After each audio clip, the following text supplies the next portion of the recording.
Friends, imagine करिए एक crowded city rooftop, चारों तरफ कंक्रीट बिल्डिंग्स और ऊपर झुलसा देने वाली गर्मी, लेकिन उसी रूफटॉप के बीच में रखा हो एक बहुत बड़ा पंपकिन, इतना बड़ा कि एक आदमी उसके साइड में खड़ा हो तो छोटा लगे।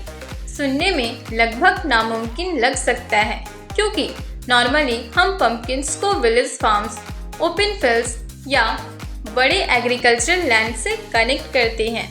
लेकिन आज अर्बन फार्मिंग इतनी फास्ट इवॉल्व हो रही है कि लोग रूफटॉप्स को मिनी फूड फैक्ट्रीज में कन्वर्ट कर रहे हैं। और उन्हीं एक्सपेरिमेंट्स में सबसे फैसिनेटिंग कॉन्सेप्ट है एडवांस्ड ऑर्गेनिक ट्रेंच कंपोस्टिंग से जाइंट पंपकिन कल्टीवेशन। लेकिन जाइंट पंपकिन ग्रो करना सिर्फ सीड्स डालने और पानी देने का खेल नहीं है।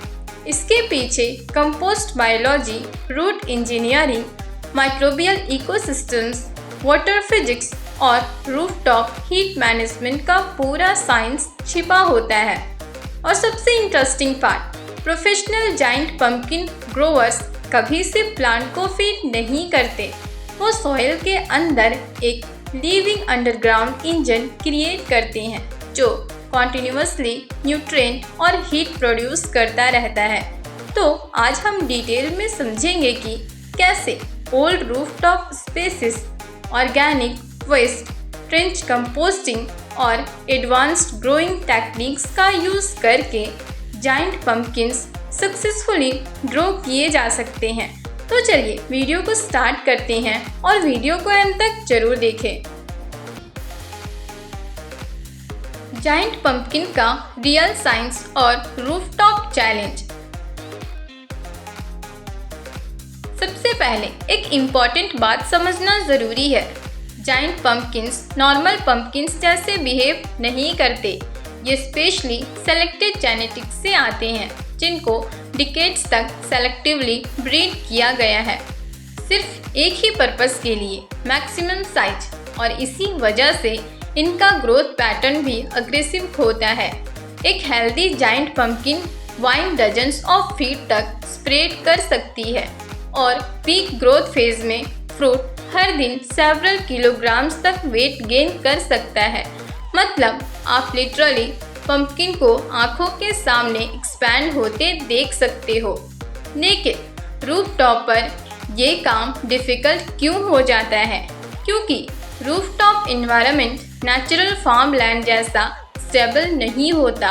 कंक्रीट हीट अब्जॉर्ब करता है, सॉइल डेप्थ लिमिटेड होती है, मॉइस्चर जल्दी इवेपोरेट होता है और सबसे खतरनाक फैक्टर होता है स्ट्रक्चरल लोड। एक जाइंट पंपकिन ईजिली 50 या 100 किलोग्राम्स क्रॉस कर सकता है। इसलिए प्रोफेशनल रूफटॉप ग्रोवर्स पहले प्लांट नहीं, स्ट्रक्चर कैलकुलेट करते हैं। वेट को इवनली डिस्ट्रीब्यूट करने के लिए वुडन पैलेट्स, सपोर्ट बोर्ड्स और वाइड ग्रो बेड्स यूज़ किए जाते हैं, ताकि प्रेशर एक जगह कॉन्सेंट्रेट ना हो। और यही रूफटॉप गार्डनिंग का हिडन इंजीनियरिंग साइड है, जो normal gardening channels rarely explain करते हैं। एडवांस्ड ऑर्गेनिक ट्रेंच कंपोस्टिंग का सीक्रेट।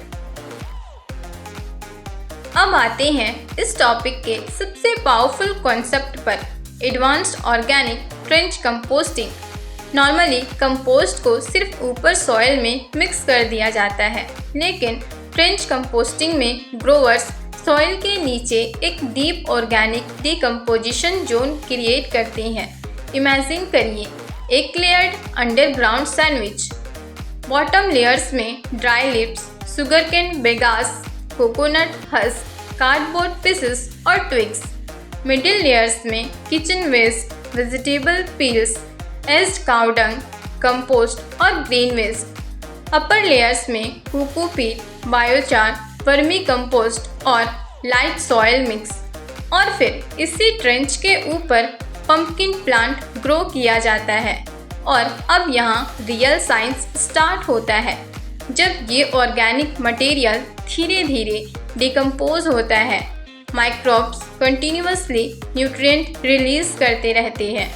मतलब रूट्स को बिल्कुल नेचुरल स्लो रिलीज फीडिंग मिलती रहती है। लेकिन सिर्फ न्यूट्रिएंट ही नहीं, डिकम्पोजिशन के दौरान माइक्रोबियल हीट भी जनरेट होती है। ये हीट रूट जोन को एक्टिव रखती है और सॉइल बायोलॉजी को बूस्ट करती है।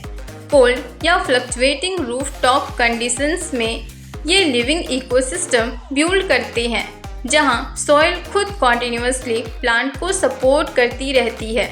और इसी वजह से ट्रेंच कंपोस्टिंग को कई advanced organic farmers soil battery भी कहते हैं।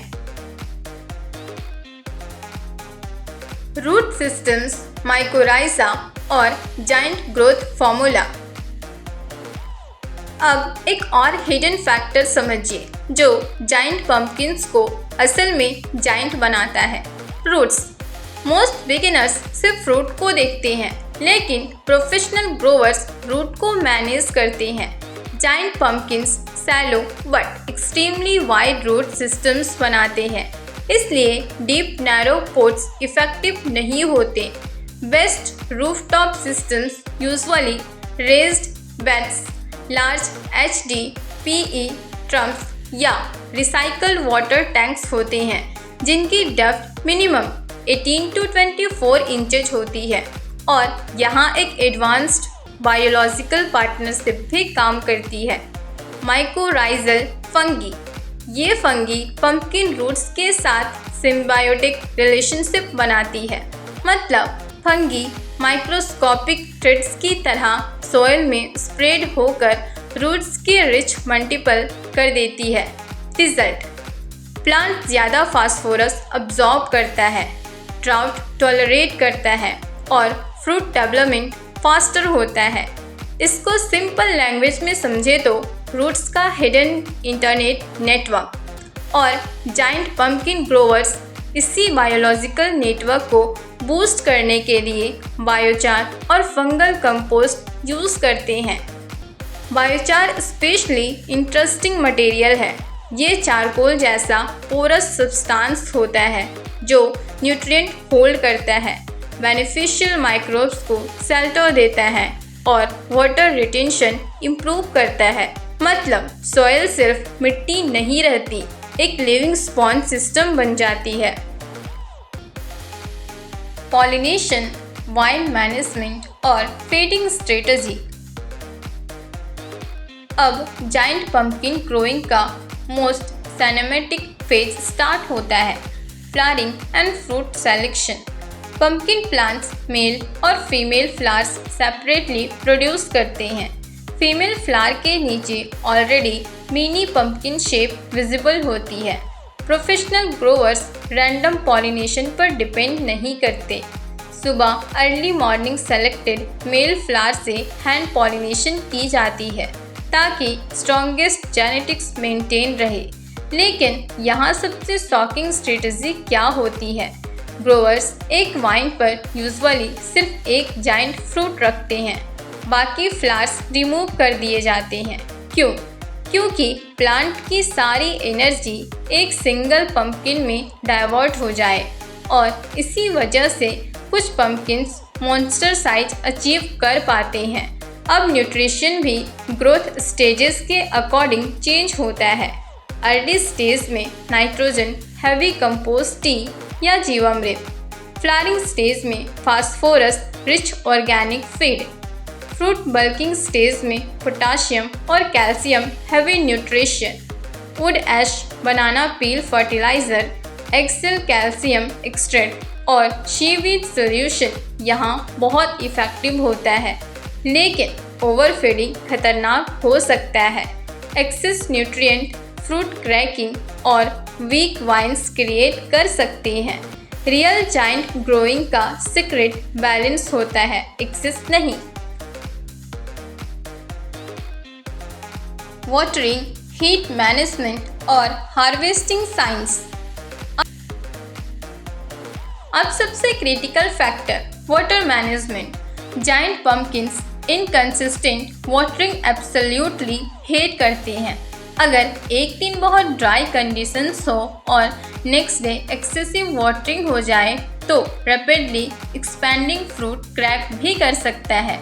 इसलिए advanced growers slow deep watering use करते हैं और सॉइल के ऊपर थिक मल्च लेयर मेंटेन करते हैं, जिसमें होता है स्ट्रॉ, ड्राई ग्रास या shredded leaves. Mulch rooftop farming में एसेंशियल होता है क्योंकि कंक्रीट हीट डायरेक्टली रूट्स को डैमेज कर सकती है और जाइंट पंपकिन फ्रूट्स भी ओवरहीटिंग फेस करते हैं। हार्श डायरेक्ट सनलाइट से पंपकिन स्किन हार्ड हो सकती है या सनबर्न स्पॉट्स डेवलप हो सकते हैं। इसलिए कई growers white cloth shading, jute covers या बैम्बू कैनपी यूज़ करते हैं। फ्रूट को डायरेक्टली रूफटॉप फ्लोर पर भी नहीं रखा जाता। नीचे वुडन पैलेट, फोम शीट या स्ट्रॉ बेड इस्तेमाल होता है ताकि हीट ट्रांसफ़र और बॉटम रोट अवॉइड हो सके। और finally harvesting. Professional growers daily pumpkin circumference measure करते हैं। पीक फेज में पंपकिन विजिबली एक्सपैंड होता है, लेकिन हार्वेस्टिंग टाइमिंग केयरफुली चूज़ की जाती है जब स्किन हार्ड हो जाए और कलर फुल्ली मैच्योर हो। और दोस्तों, इसी मोमेंट पर रियलाइज होता है कि रूफ टॉप पर जाइंट पंपकिन ग्रो करना गार्डनिंग से ज़्यादा इकोसिस्टम इंजीनियरिंग है। तो दोस्तों, giant pumpkin cultivation roof top पर सिर्फ एक गार्डनिंग एक्सपेरिमेंट नहीं होता। ये compost biology, microbial science, structural engineering, water management और अर्बन सस्टेनेबिलिटी का कॉम्बिनेशन होता है। और शायद सबसे अमेजिंग बात ये है कि किचन वेस्ट, ड्राई लिव्स और रूफटॉप हीट जैसे अर्बन प्रॉब्लम्स को ही ग्रोवर्स एक प्रोडक्टिव फूड इकोसिस्टम में कन्वर्ट कर देते हैं। एक जाइंट पंपकिन सिर्फ एक वेजिटेबल नहीं होता, वो hundreds of invisible biological processes का फाइनल रिजल्ट होता है जो सॉइल के अंदर साइलेंटली काम करते रहता है। और फ्यूचर सिटीज शायद इसी डायरेक्शन में इवॉल्व होंगी, जहां रूफटॉप्स सिर्फ एम्प्टी कंक्रीट शेप नहीं बल्कि लिविंग फार्म्स बन जाएंगे जो अपना खुद का फूड प्रोड्यूस करेंगे। बाकी आपने कभी जाइंट पंपकिन ग्रो किया है? नीचे कमेंट्स में हमें ज़रूर शेयर करें। और वीडियो इन्फॉर्मेटिव लगा हो तो वीडियो को लाइक, शेयर और चैनल को सब्सक्राइब करना ना भूलें। मिलते हैं नेक्स्ट वीडियो में। Thanks for watching.